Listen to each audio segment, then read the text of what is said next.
3986. That is the way that you can join us here on Women of Grace Live, where we do love having that holy conversation with you. So use that toll-free number, get your calls in early so we can be sure to get to you. Another way in which you can join us is by going out to EWTN Radio's YouTube channel or Facebook page. Use the chat feature there, put in your question or comment, insight, inspiration, or word of encouragement. We will get it retrieved and up on the board, and we'll be able to address it. Now, if you're a first-timer, either caller or submitter, I love to know about that because I have my bell here. Do you see it? If you're out there on social media, maybe you do. I like to ring this bell to welcome you for your debut right here on Women of Grace Live. So do let us know that. Another way that you can reach us is by texting your question or comment to us. Text the letters EWTN to 58177. That's EWTN to 58177. Wait for our response. And when the response occurs, put in your question or comment. Tell us who you are, where you are, or how it is that you're listening to us. And then just send it off and we'll get it. But do know that data and message rates may apply. Pedro Quiles out there doing the retrieving. Matthew Gabensky on the phones. Rich Jesse in studio producing. Sue Brinkman waiting in the wings for us to bring her on board here today so that we can talk about the topic that she has selected for us. And I'll tell you what, as we all know, on Wednesdays, we never lack for wacky things to talk about. The strange, the incredible, the nonsensical kinds of things that are pervading our country. We are living in a time of nonsense. We are living in a time of nonsense. Our current president talks about common sense.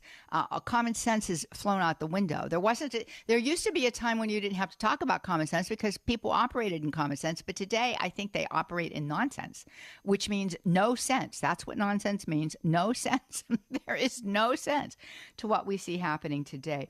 People abandoning truth for falsehood. People allowing themselves to be deceived. People wandering off to lies. People searching the lies out via the technology that we have at our fingertips. As Jack often reminds me, Johnnette, you have a computer in your hand. We have immediate access to all kinds of things, and we oftentimes use it for nefarious reasons as opposed to the very good reasons that we should want to use it for.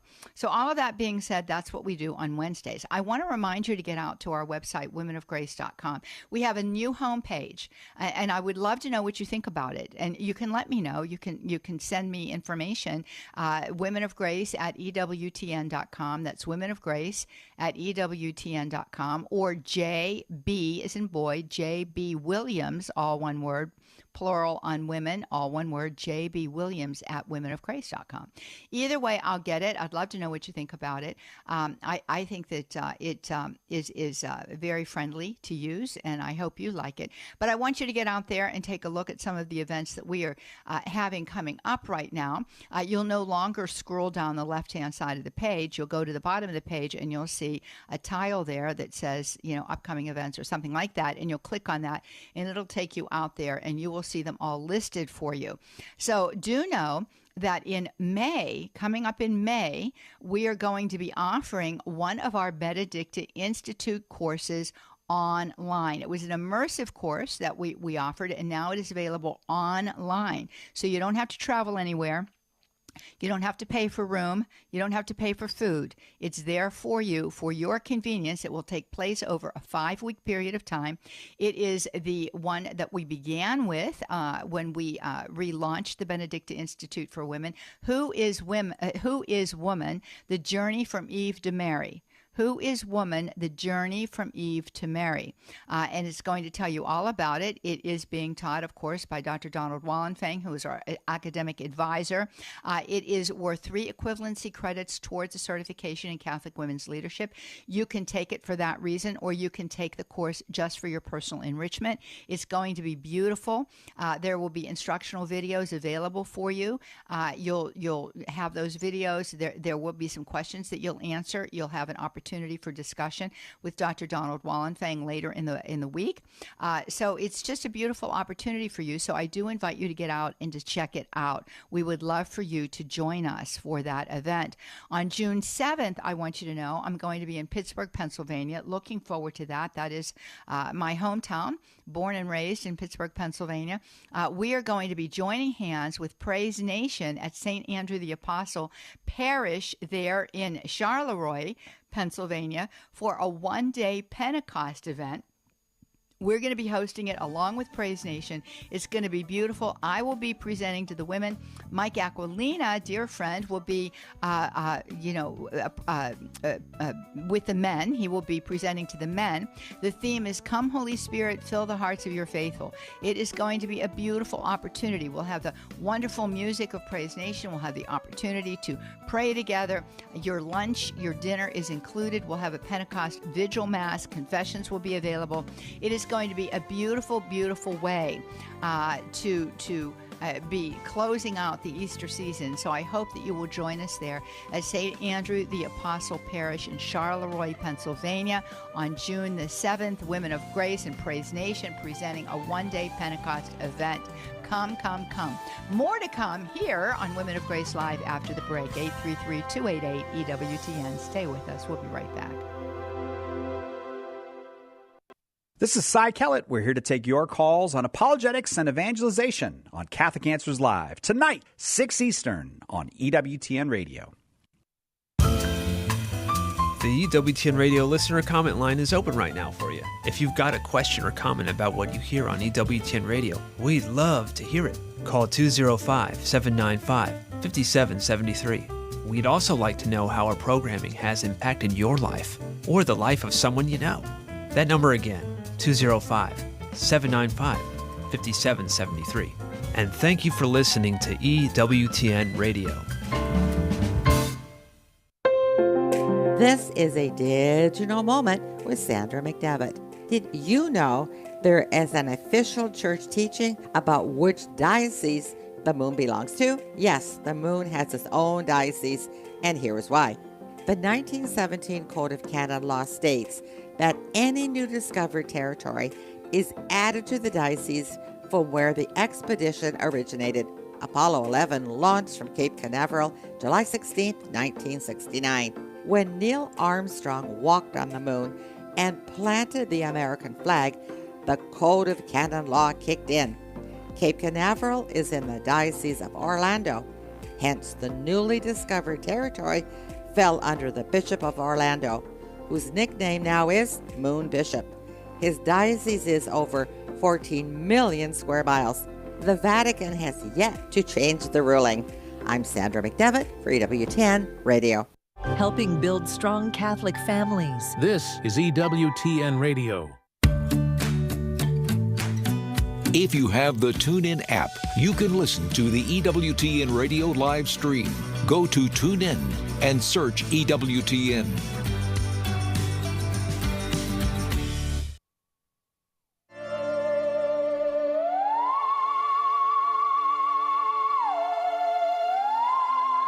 Well, there you have it, friends. You hear that music, it alerts you that it's Wednesday, in case you didn't know that. And here on Women of Grace, it's always Wacky Wednesday with Sue Brinkman. We talk about the weird and the wacky. The music itself should give you an indication of what that means. It usually has to do with the occult. All of the New Age modalities, therapies, and practices that are in our midst today, inclusive of the human potential movement, as well as I mentioned the occult, and Eastern Oriental mysticism, and ever so much more. It just keeps morphing. It just keeps like replicating itself into, ever increasing numbers of oddities. And I don't know how else to explain it. That's pretty much what it is. But Sue helps for us to discern the truth from the falsehood, the darkness from the light. And I want to recommend that you get out to womenofgrace.com and use our blog feature there on the New Age. And I have to tell you, there are so many questions and answers in there, over 1,600, probably over 1,700 at this point. I don't know. Sue would know that better. But I know over 1,600 questions and answers, full articles that Sue has written. But I do want to say summarized in generally speaking, one page. And it helps for you to understand what it is that you're looking at. And you can do a search by way of topic, and that will get you to the material that you are absolutely wanting to see. But there's always a new blog that's popping up there on something that's more current or something that kind of went away for a little while and has made its way back again. Sue does that. She updates everything. So she gives us very, very good advice, very good counsel. She also has a podcast that's available for you. It's in our library area, and it's called Grace Under Fire, Exposing the Darkness, and that's available for you. And sometimes you prefer to watch rather than read, so that's a good option. In addition to that, EWTN's religious catalog, as well as our website, womenofgrace.com, carries Sue's book, New Age Compendium. It's called Discerning. What is it called? No, discern. It's separating the light from the darkness. It's discerning what is New Age and what is not New Age. So it's a compendium, and everything in there is alphabetized. I'm sorry, Sue. It just flew. That little birdie just flew right out of my mind. So give us the full title for the compendium. The New Age Compendium. Is it Christian or New Age? There it is. I had all of the right words in my mind. They just came out in a kind of nonsensical way. I like the truly. way they came out. Very creative. Well, welcome, Sue. Welcome. It's good to have you here today. Oh, I'm happy to be here today. We're having some big triumphs going on right now in our church. And I haven't quite finished it. I just ran out of time, but I'm going to be putting up a big breaking news article this afternoon on the status of this Black Mass and what is going on out in Kansas. And I'm telling you, people are fighting back. Good. We are fighting back, and we are winning. And there's a lot of trouble being stirred up out there for this Satanic Grotto, which is the name of the group that is going to stage this Mass, supposedly for next Friday, March the 28th, out in Topeka. And they wanted to have it in the actually they scheduled it for inside the State House in Topeka. Oh, goodness sakes. Inside the actual State House under the rotunda. They're going to have a Black Mass. Goodness sakes. And this is how they state it. Join us at the Topeka Capitol Building in Kansas as we dedicate the grounds and our legislature to the glory of Satan. Oh, we will be Lord performing, Jesus, have mercy. I know we will be performing rites to the Black Mass and indulging in sacrilegious blaspheme. God will fall, and Kansas will be embraced by the black flame of Lucifer. Oh, what legislative person allowed this? I can't even imagine. This is what they're saying. You know, I have to say, I think a lot of this has to do with the ACLU, frankly. Because what happens is that, I mean, people say, well, it's a First Amendment. It's a First Amendment. We have to protect the First Amendment. And there is truth and need to protect the First Amendment. But when this is so in opposition to and so offensive to other kinds of mindsets, you know, I can't begin to imagine what is going to be, evoked through this. And the kind of peril that they're placing that building and everybody in that building in. Yes, that is Spiritual a very peril. good point. Absolutely is a very, very good point. Now, Catholic League President Bill Donahue said, you know, with this whole thing about this being freedom and protected speech, he said, no, it's not. No. This is an act. This is because people don't know what a Black Mass is. They think it's just like a little protest. It's not. It's horrible. And I'll tell you what that is in a minute. But what he's saying is that this is an act that is hostile to religion, and that is forbidden by the U.S. Constitution. That's not considered freedom of speech when you're doing what they're doing in a Black Mass. Mm-hmm. A Black Mass is our Mass, but inverted. Yes. Right? So instead of the name of God, the name of Satan is invoked. With the name of various demons, that's like the Our Father would be pronounced, Our Father who art in hell. Invectives are hurled against Jesus. A consecrated host is profaned in various ways, and these can be involving sexual practices, trampling it repeatedly with hate. This is what's going on inside of that. You know, they're all in black robes. They often have sacrifices, although the people that are planning the Kansas one say, oh, we weren't going to get into anything messy. Well, thanks. Thanks that you're not going to get into any blood sacrifices there. The whole thing is just directly attacking Jesus Christ, all of our beliefs, and taking consecrated hosts. Taking our consecrated hosts. Now, people started right away when this news first came out about it. They started right away to fight back. And the Diocese of Kansas City said that spiritual and legal responses are being explored.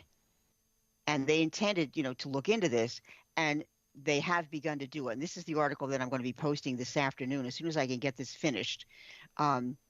They filed an emergency motion to stop this from taking place. The governor has since, there was a huge petition drive, and I had an article, a blog up about this 2 weeks ago, and I put the link in there. I don't know how many people did click on it to sign that petition to the governor. I thank you to everybody who did, and if you didn't, go out and look at that, and you can still sign it. But the governor said, hey, this is a free speech thing, and it is not. But I know that's what Catholic League is coming at them with. It's not free speech, it's hostility to religion. But anyway, so she came out and said, well, we're not going to allow it inside the State House. It can be on the State House grounds. It's still state-owned property, which looks like the state condones this. That's right. Horrible sacrilege against Jesus. So the Archdiocese, they found out, they had been bragging online, this group. They made a lot of dumb mistakes, so they're getting caught with all this stuff. But they were bragging online that. Go ahead.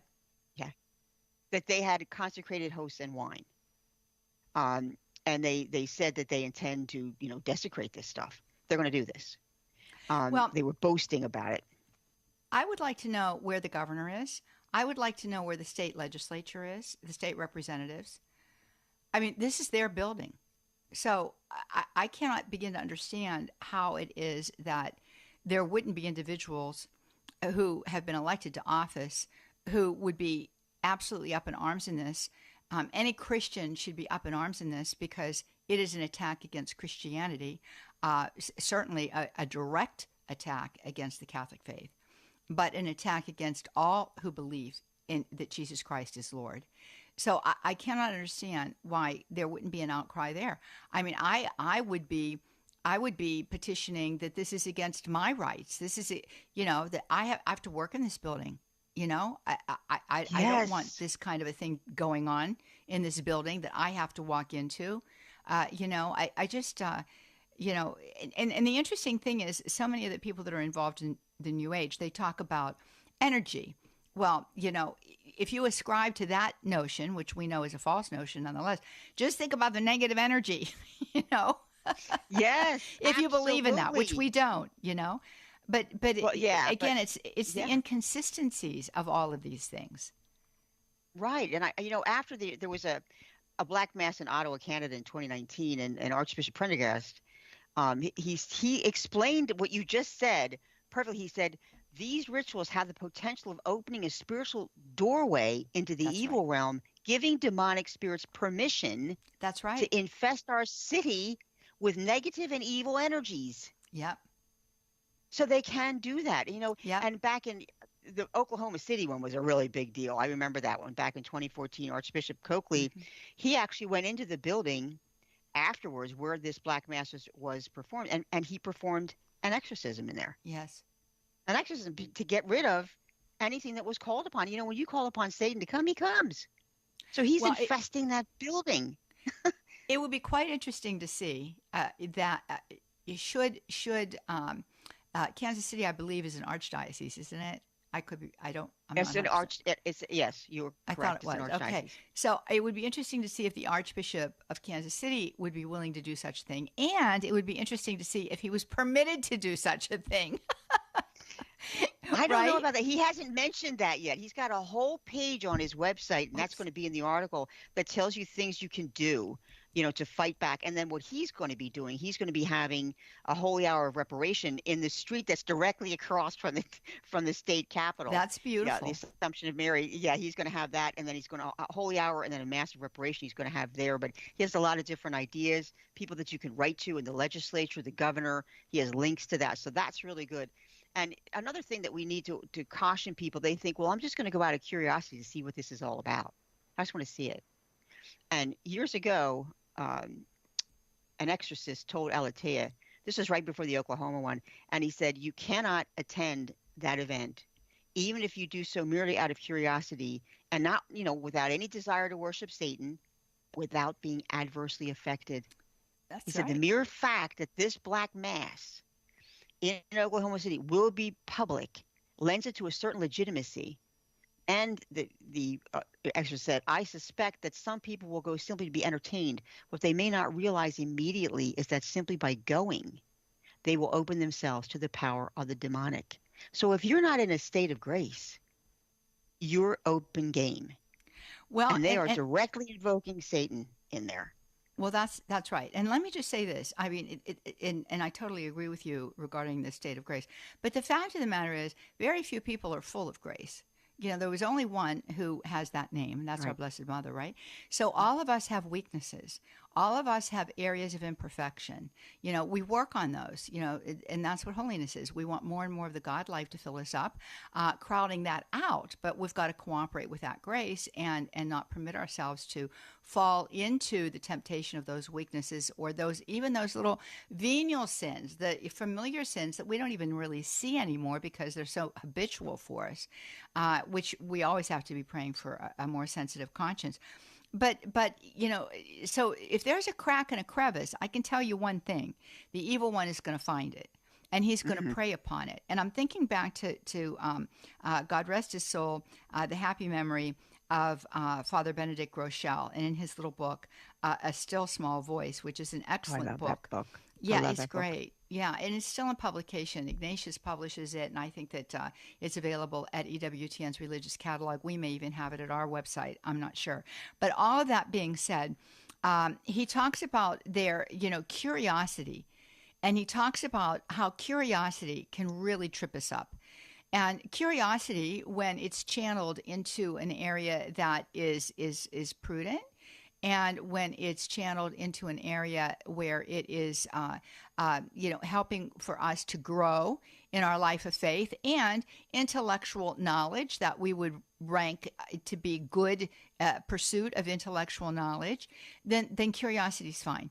But the evil one will play upon our curiosity, and he will appeal to our lower nature. He'll appeal to our lower passions. And in that case, it's really bad. And we can see that evidenced right there in Genesis 3 with Eve. He appealed to her lower passions, and her morbid curiosity, and he won the day. And so to even go somewhere like this, and this is just the worst of the worst, to go to a black mass, but even to wander into a psychic tent at a state fair, or even to say, well, I'm just going to have my palm read this one time, or, any of these other things that people do, they don't realize that the evil one, it says water finds its own level. It always finds the way. The evil one is like that. He's always striving to find the way in, and it comes in through our imperfections and our weaknesses. Absolutely. And we don't even realize we have some of these weaknesses. Like one of the things that you need to have is you can't be attached to sin. That's one of the things in order to be in a state of grace. And for plenary indulgence. Yeah, for plenary indulgence, it's exactly right. And people don't realize what attachment to sin means. I always like this one example that was given to me once. It's let's say gossip. Do you feel, even though you don't participate in gossip, do you still kind of like to hear it? You still kind of like to be the one with the juicy scoop? Yep. Is that's you're still attached? Yep. Because you're supposed to hate sin. Yep. That's what we're required, to despise sin and not want anything at all to do with it. And we have feelings in there like, oh, I kind of like to hear this juicy gossip about such and such. No, you want to get rid of all that because you want to keep yourself as sure as you can be in a state of grace. Only God knows for sure if you are. But there are certain steps you can take that are going to improve your chances of it. And that's one of them, not to be attached to any sin, not to be committing any mortal sin or any deliberate venial sin, to frequent the sacraments, and to have a regular daily prayer life. These are some of the requirements in order to keep yourself in a state of grace. And I just think that, unless you're You're in a state of grace, and the last thing you want to tell yourself is, "Oh, my faith is strong enough to go to that black mass. I'll be able to handle that." Boy, the minute you said, I shudder when I hear people say that. They always say that about yoga. Oh, my faith is strong enough. I can go and pretend it's just exercise, and I just shudder. The last thing I would ever say to anybody, Johnnette, is my faith is strong enough. Yeah. No, it is not. Well, I am weak. I have as much faith as I have, but I am weak. I would never put myself in, ever say that to anybody, that my faith is strong enough. Well, and I would be able to withstand that. Let me just say that your spiritual mother, St. Teresa of Avila, you being a third order Carmelite, said that self-knowledge is absolutely essential for growth in union with God, right? And to know where those weaknesses are, or to pay attention. You know, we all know when those lower passions, the lower part of our nature, is being aroused. We all know that. And we sense it interiorly. We know it. There are different kinds of effects, that we feel. And as soon as that happens, we've got to run in the opposite direction. Morbid curiosity is one of them, and you approach that so well. Well, when we come back, more on the other side of the break with Sue Brinkman. We'll be continuing our discussion today. Eager to hear from you. 833-288-EWTN, toll free for you right here in North America, or EWTN Radio's YouTube channel or Facebook page. Use the chat feature. Get your question up. We want to answer it. Or maybe you have a comment. That too. We'll be right back. Stay with us.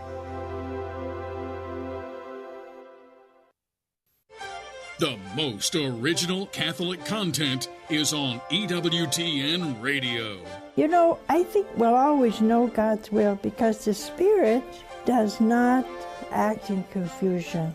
The Spirit will always tell you in peace. If you're confused, just keep praying. Pray until the confusion leaves you. Mother Angelica Live Classics. Every morning, 2 Eastern, on EWTN Radio. Hi, I'm Doug Keck. This is an EWTN Bookmark Brief. A lot of fun to talk to author Dr. Ray Guarendi about his latest work, How to Get Along with Almost Everybody. And it's published by EWTN Publishing and naturally available through our EWTN Religious Catalog. Dr. Ray, you've written so many books about relationships. What's special about this one? This one is to help you be at peace with people that aren't going to change. That's the key to the whole thing. We think there's a formula to make somebody else change. Most of the time there's not. You have to decide how to make yourself flow with them a little more easily, let some of their stuff go in one ear and out the other, and quit demanding that they be a certain way, even if they are obnoxious and difficult. How to Get Along with Almost Everybody, apparently not with me. EWTN Publishing, and of course it's available through our catalog. I'm Doug Keck. This has been an EWTN Bookmark Brief. Thanks for joining us. We'll see you next time. Saints are the heroes of the Catholic faith, serving as examples for all Catholics. View our comprehensive documentation of saints who serve as theologians and doctors of the Church at EWTN.com Catholicism. Hi, this is Cy Kellett. We hope you'll join us and bring your questions later today on Catholic Answers Live. We've got answers. Catholic Answers Live, 6 p.m. Eastern on EWTN Radio. Now back to Women of Grace with Johnnette Williams. Join in on the conversation. The Women of Grace phone lines are open. 1-833-288-EWTN. 1-833-288-3986. Well, welcome back, everybody. You just heard those numbers, and we're encouraging you to use them. 833-288-EWTN is the toll-free number for you right here in North America. You can also use this number if you're outside of North America. It's country code 1-205-271-2985. That's country code 1-205-271-2985. 2985. Want to let you know, too, that we are available for you at EWTN Radio's YouTube channel and Facebook page. If you're out there, you can see us waving to you right now. We enjoy having you with us that way, and we encourage you to use the chat feature at either of those sites and put in your question or comment. We'll get it retrieved. Pedro Quiles doing the retrieving, Matthew Gubensky answering the phones today, Sue Brinkman, our guest, as she is every Wednesday on Wacky Wednesday, when we talk about the very peculiar things that we see going on out there. Well, Sue, we've got some calls that are coming in. Friends, you can join us too. We've got some lines open for you. We love when they're fully occupied because it means we get to talk with you, and we really enjoy that.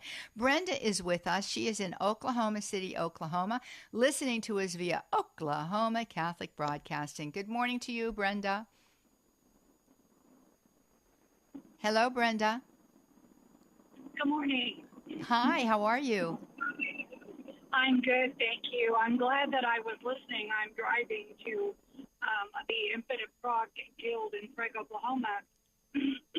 So I was able to have my radio on, and I was listening to you ladies talk about the Black Mass scheduled in Kansas City, and I heard you talk about the one in Oklahoma City in 2014. I do believe that there was. I'm at a disadvantage. I can't look anything up. I'm going by memory alone, but I do believe there was another one that was going to happen, but. And this may have been the one in 2014. I may be mixing things up.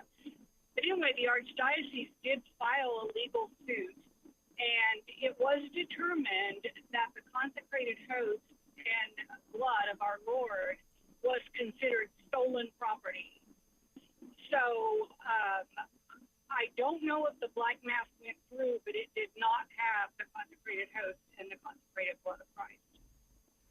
Wow. Well, Brenda, that is really good news, and that is very valuable information. Sue, respond, if you would, please. Yes, and I'm glad that you brought that up, Brenda, because that is exactly what the Archdiocese of Kansas City is saying in their emergency motion, which they filed in district court. They're saying that was stolen. That was stolen from us, and we demand it to be returned because they intend to take this and to desecrate it. And they filed this lawsuit against the leaders of the Satanic Grotto, Michael Stewart and Travis Roberts. Those are the two, and wants them back. And it wants these things back because that is the property of the Catholic Church, and they do not have the right to have it. Now, what happened was these two guys were, how we found out about this, they were online bragging and boasting about how they had gotten this stuff. They had secured a consecrated host, and they planned to desecrate it. They were talking about this online. That's how it came out, and they found out about it, and they immediately filed a lawsuit. And in response to the requirement that the Archbishop state the estimated value of the stolen property, you have to do that when you're filing an emergency motion. This is what he said, and it was so beautiful what the Archbishop said. He said, "It is the conviction of the Catholic Church, presented in its doctrinal teachings, that the consecrated host and wine are in fact the body, blood, soul, and divinity of Jesus Christ, present under the form of bread and wine. To Catholics, the consecrated host and wine are the most sacred, respected, and revered thing in the world. Accordingly, the consecrated hosts and any amount of consecrated wine are of priceless and incalculable value." I thought that was so beautiful. And in response to this, they mocked him. Stewart and his buddy mocked him and said, we here at the Grotto would like to say that we have never stolen or obtained any Eucharist by deceit or fraudulence. All of our wafers were purchased legally. I lead the transubstantiation in the ritual. I consecrate the host. My authority as a Satanist allows me this power, even outside the regular Catholic practices and laws. So they're pretending to consecrate things, and he thinks he's got some kind of power to do this. But I'm telling you, Brenda, it's good to know that there is precedent. I think it might have even been the one at Harvard. I'm not sure, but if you remember that one, that was several years ago now. They were going to have one there, and it was going to be at the university, and then they realized they better not be doing this, and they tossed it out, and they said, no, you have to have this in some private place, and they ended up having it in a bar. I think that they have tried to do this before to go after these guys and get it back, but that's very difficult to get it back. It's very difficult. It's interesting what they said. First of all, the fact that they were bragging about all of this online just goes to show that the evil spirits love the notoriety at a certain point in time. I'm not saying that those men are evil spirits. I'm just saying that there are obviously evil spirits that are attending to them in some way. And so the enemy will always reveal himself. The other thought that occurs to me is they may well be telling the truth about purchasing a consecrated host. And one of the concerns that I have, and I don't really know how well executed this is across the board in our Catholic parishes. I do know in many parishes it's very well executed. I'm hoping that's the case across the board. But when we receive the Eucharist, body, blood, soul, and divinity in the hand, we leave ourselves open to such a potentiality. And I would not at all be surprised if individuals certainly, I'm not suggesting that this is the case with the Catholic lay faithful, but certain interlopers who understand what's going on and understand how it is that, the Eucharist is distributed, etc., would not necessarily insert themselves into the Eucharistic line, even attending the Mass, from beginning to end, and steal that host. We know it's a possibility because it's happened. I can remember very specifically one time in my own parish where my husband saw somebody walk away and actually put the host in his pocket. And, he notified somebody. I can't remember if he raced after this guy. I do know that the priest afterwards raced after this guy. And so, this is the kind of thing that we have to be so attentive to. So if a parish permits people to receive in the hand, then and of course we know that every parish is told that this is a viable way to receive the Eucharist. So I'm not talking about whether or not it's viable. I'm talking about the challenges it presents. And then the Eucharistic ministers, as you shared with me on the break there, Sue, the case with yourself, they have to be advised that person is to consume that host in front of them really in a visible way, so that before they walk away, so they're not to receive the host and then saunter off. No. It needs to be consumed right there. And the Eucharistic ministers need to be made aware of that, and probably should be made aware of that in their training, so that if they had any kind of problem with that or feel too timid to be able to confront somebody, that probably should, nullify their opportunity. Absolutely. And I know here we are taught that. We did have a rash of problems around here. There was a Satanic group that was meeting around here, and we had to, they were coming into churches and taking hosts. Mm-hmm. And we were on the lookout for this. And it's so easy, like you said, when you receive in the hand, so easy to take the host, curl your fingers around it, and put your hand up to your mouth and make it look like you're consuming it when you really are not. Right. So in some ways, all you can do is look at somebody who's kind of suspiciously putting their hand up to their mouth, like they're not really picking the host up and putting it in their mouth. They're doing it in a different way. You have to stand there and watch them as they walk away to make sure that you see that host go into that mouth. And that puts a lot of responsibility on the Eucharistic ministers. Yes, it does. But we have to do that to prevent that from happening, because this is no doubt how they got that. Now, how they got the wine, the only thing I can think of is somebody on the inside, God forbid, gave them the wine. An extraordinary minister perhaps gave them the wine. And I've heard of extraordinary ministers who claimed that they could see dead people while people were coming up to the altar to receive the Eucharist. I mean, I know that, there's people out there who believe in these things and can be perhaps in a position where they could get their hands on the body and the blood of Christ and give it to somebody. It could happen. It could happen. I think relatively easily. That could happen. Yeah. So I don't know there's how a black they market. got it. I don't. Yeah. Yeah, there is. I thought even there was something on eBay once that somebody was trying to sell consecrated hosts. I mean, it's. I know they did that with relics for a while. They were selling them on eBay. So it's very dangerous. They can get their hands on this, and I think that what the Archdiocese is doing out in Kansas is absolutely correct.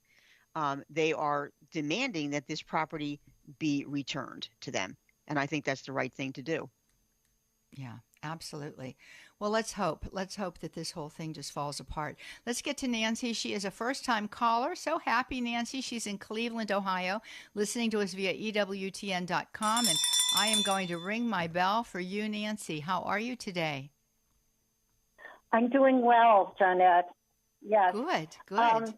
Yeah, I wanted to say that I've been praying the rosary at an abortion clinic recently, and I go to Mass before to protect myself, but I was wondering if there's any other suggestions. I find it a draining experience, but beautiful to be able to say the rosary, but even during the week, I'm kind of left drained. So, so that's my question. What else could I do? Excellent question, Nancy. So, Sue, what do you think? Well, I think, Nancy, you're staying in a state of grace, or as close as you can come to that state of grace, and just giving yourself over to Jesus. I don't think you have anything to worry about. I truly do not, and especially you're praying the rosary of all things. That's probably one of the most protecting, providing a prayer that you can say is the rosary, and you're just coming from Mass. So I think that you're going to be fine there. I wouldn't worry about that. You want to make sure you don't go stray into too much into fear, because Satan likes to do that, and to get you all tied up in a knot so that you'll just decide one day, well, maybe I just won't pray at the abortion clinic anymore. So you want to make sure that you don't go in that direction, and always stay under the protection of your Father, who is a very good Father in heaven, very good Father, and He's not going to let anything happen to you. So you just keep yourself in a state of grace, and you'll be okay. That's my opinion on that. What do you think, Johnnette? I think the same thing. I think our Blessed Mother's mantle is over you. And I would ask her specifically, Mother, put your mantle over me, make me invisible to the enemy, right? And just go about the beautiful work that you're doing. This is a true work of charity. It's a true work of love. It is sometimes, a very uncomfortable situation to put ourselves in, but the Lord never promised us comfortable situations. And so I think it is very, very beautiful what you're doing, and I wouldn't want to discourage you in any way. As for what it is that you're taking back with you, there are some, sometimes we have a, what is the right word? I want to be careful how I choose my words here, because I don't want it to sound New Age. But sometimes sometimes we have a more sensitive spirit, and just the notion of what's happening there, even though it might not be something that processes through our mind, might unsettle you interiorly. And, in addition to that, because the action that's taking place there is a murderous action, and I'm just going to say this, because it's a murderous action, it is not unlikely, I'm not saying for sure, it is not unlikely that there could be murderous spirits that are present. Mm-hmm. And so your spirit, the